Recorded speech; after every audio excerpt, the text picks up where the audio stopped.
Hey, what's up, guys? In this video, I'm going to tell you the story about a friend of mine who I lost in a very fucked up way. This particular friend was not someone that I knew in the free world ever. I didn't know him in the streets. We met each other in a prison in New Jersey called Southwoods.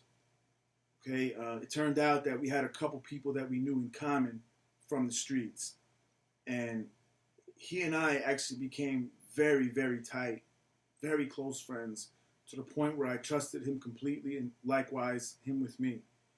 We always tried to look out for each other, and we always tried to help each other with whatever we were going through at the moment. One of the things I'll never forget, a turning point in our friendship where I realized how much love this guy had for me, was during a conversation we had about how my whole arrest went down and how things happened and how I got set up and basically how I got caught in one arrest that I had. And I believe that I know that I was ratted on. Somebody ratted on me. I never knew 100% who did it. The government went out of their way to keep that person, that informant's identity concealed. The only way I was going to get it revealed to me was in trial. We actually never went, I never made it to trial. Once the trial was about to begin, I took a plea deal and I stopped it. Okay, because the government basically gave me what I wanted and they didn't want to go through it either. So I never found out with certainty. But nevertheless, one of those two characters was someone that this guy knew for a long time, my friend in the prison. And when I told him this, that it was him, I'm 90% sure it was him. The other guy, possibly, but doubtful. He looked at me and he said, "Hollywood, I love you, man. You're like a brother to me." He said, "When I get out of prison, I'm going to kill that motherfucker for you. He's dead. I'm going to murder him." And I remember answering him and telling him, "Man, you have no idea how much that means to me that you're saying that.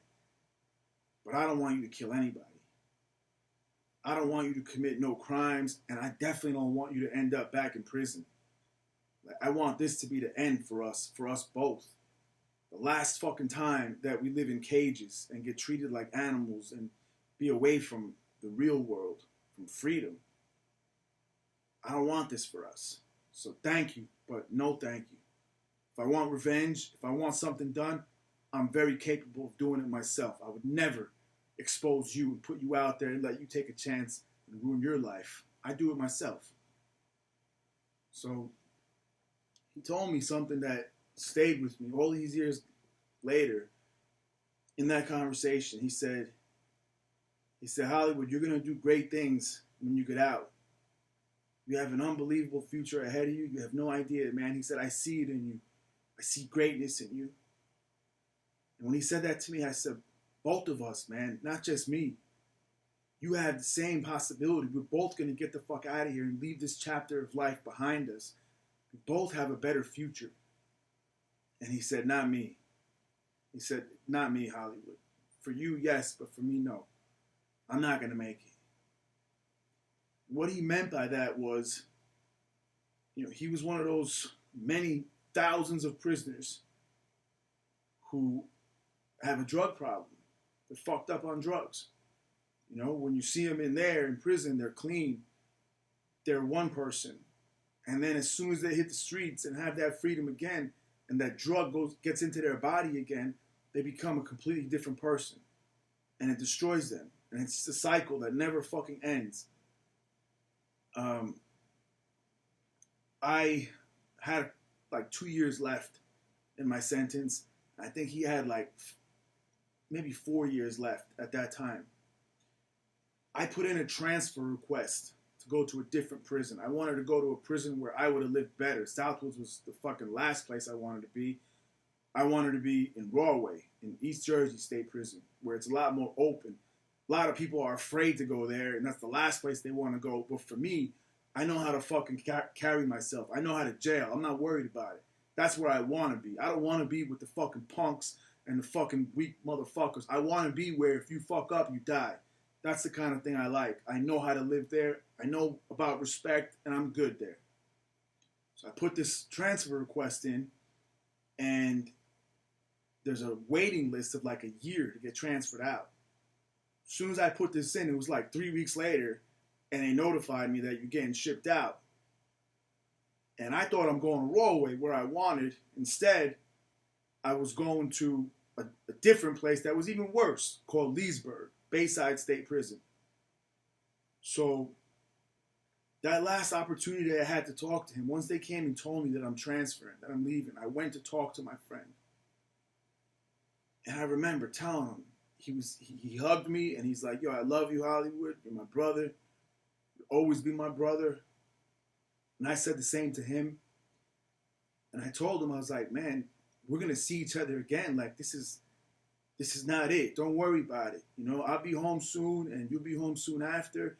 And hopefully, you know, by the time you get out, I'll figure something out. I'll get on my feet. You know, I'll have something waiting for you where we could actually make it this time and not fuck up again. And he just stayed silent. And he just hugged me again and told me, I love you, bro. I'm always here for you, anything you need.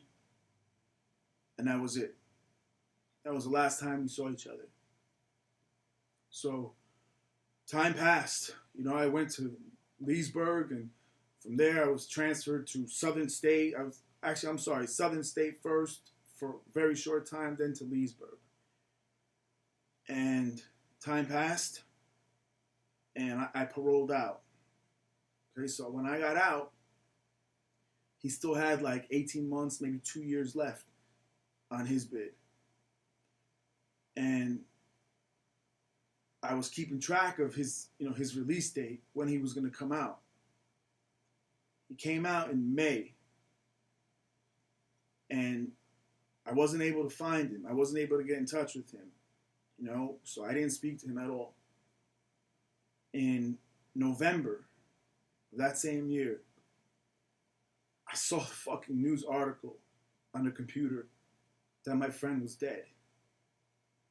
And it fucked me up. And it fucked me up especially because of the details of how this happened. They said he committed suicide, but I don't believe that. And I'll tell you why I don't believe that. He was arrested just a couple months after. Again, he got out right in the beginning of the summer and boom, back in November. He got arrested, and he actually got arrested in the town, a couple towns over from here where I am now, where my wife grew up and was raised. And the story in the news says that he was in a holding cell in the police department, and he ripped a piece of his shirt off, like maybe the bottom, and made like a little string or something, rope. They say he took that rope and he sat on the ground. He's in a cell that had like bars. The bars are behind him. He's sitting against the bars like this, and he wrapped this rope around his neck and tied it around the bars while he's seated and just leaned forward until he couldn't breathe and killed himself like that. I know what death is. I've seen people commit suicide before, and I know 100% you don't fucking die like that. You cannot hang yourself in that way. You can't. You don't kill yourself by leaning forward. Your body will shut down first and you'll knock out. You'll pass out before that happens, but you won't actually die. And the thing that pissed me off more than anything else was there was an investigation that was opened into this death now because of the way it happened. It was suspicious as hell. And there were cameras in every single holding cell in that fucking police department. And in the end, they said the cameras weren't working. So we have no way to prove what happened. And they just gave this bullshit ass story that he killed himself. I know that didn't happen in that way. I know that it's not possible to kill yourself in that way. It's the same as me choking myself. I can't choke myself to death because I'll just lose consciousness first. My friend was killed by those cops. I don't know what happened. I don't know what went down. I have no other information than that they gave me in the news. But my friend was killed by those cops. He did not fucking kill himself. He did not fucking kill himself. Especially not that way that they said. It's not even fucking possible. And this shit hurts me a lot to think about. I've lost many people. Many people I've lost. But for some reason, this fucking hurts me. More so than many others. And anytime it comes back to mind, I can't help but fucking think of my friend getting killed in there. Whatever they did to him, choking him to death or whatever it is. And him being alone in that fucking cell by himself, afraid. And dying in that way. I can't get it out of my mind. When, I try not to think about it, but it comes back often. And it still fucking kills me. It still fucking kills me. And I'm not making this story. I'm not telling you guys this story to tell you that I hate the cops and want to go kill them and want to get revenge. I'm telling you this story so you guys can realize how serious it is, life, and how easily it could all end. I really believed that he and I were going to be friends. For as long as we lived, we'd be friends. He'd have a family, I'd have a family one day, our children would be friends. I believed this with very few people in life. And all of those people are gone. Now it's just me. I do have my family. I do have children. I'm very blessed. But I'm alone. I don't have those friends no more because they're dead. So please, guys, listen to my stories and understand. Stay off of drugs, number one, because I believe that the drugs were the real reason why he couldn't stay out of prison. He couldn't stay out of trouble. Stay off of fucking drugs. Stay off of the streets, guys, please. Just take advantage of the life that you have. Do something good. Learn to be happy in the right way without crime, without doing anyone else wrong, without harming anyone. Eventually, learn that life is really about helping other people. That's where real, true happiness comes from. So, I don't know why I wanted to share this with you guys. Last night my friend came back to mind and I just said to myself that I'd like to share this story with you guys.